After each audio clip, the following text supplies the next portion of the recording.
I mean, ideally, I'd be going out, finding people that are in the situation, putting together the deal, and then taking over a house and listing it on Airbnb. But it's still just like there's just so much information. It's hard to pinpoint like a first step. Yeah, 100%. So what I would look at maybe doing is putting together a model for yourself where it's going to be more joint venture centric. Here's what I would do is in the markets that you want to get these deals in, I would go in the Facebook group on the Creative Finance with Pates Morby Facebook group. I would go in there and introduce yourself, make a post.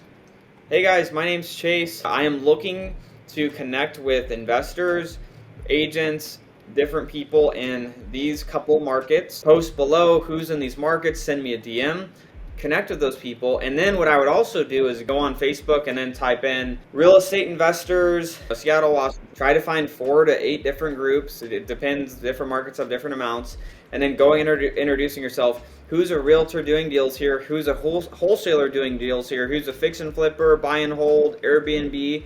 And you want to start building your network of people doing deals in that market and then doing outreach to them to seeing if you could work maybe their dead lead opportunities. So you'll talk to some and there's going to be some that waste your time. You're going to talk to others. They're going to also waste your time. There's going to be some that are like generating some leads and be standoffish. And that's just what you have to go through when you're working on connecting and building the relationships. But can try to convert those into either a subject to deal or maybe a seller finance deal opportunity. And if I do that, I'll get you paid on it, like maybe a couple $1,000, fee or $2,500, depending on how good the deal is going to be for you. You just kind of negotiate with them. But, leads that they were already going to throw away, because sometimes people, when they do this, they're like, oh, well, people want me to pay them for their leads. It's like, you're not going and trying to get their good leads. You're trying to find their dead leads. That's where we get all of our creative deals from, or internally it's the deals that don't work for cash that then convert into terms, whether it's a seller finance or subject to. Those are the people that you want to be connecting with, because you can start getting some deals going that way. And eventually, if you want to start doing your own marketing, you can. And I get the hustle of a loan officer. That's why I'm not suggesting you just go right out and start doing marketing and having to follow up with leads and be able to have this full freaking business that's taking all your time, which is then going to take away from your primary income, which is, working loans. So that's where I think it makes more sense to go that JV route.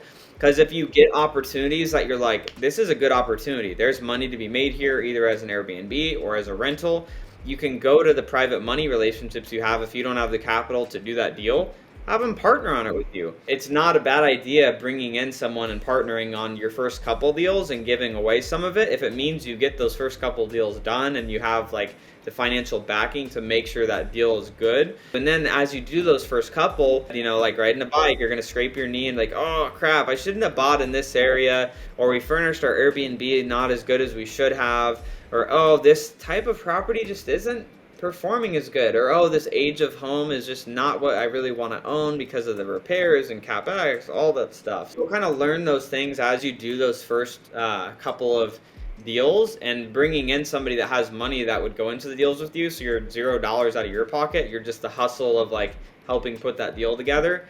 I think that makes the most sense, to get your foot in the door of starting to do some deals. And if you down the line you're like, this is really where I want to be, maybe you start building some direct to seller and doing some marketing and things that are going to generate you your own leads.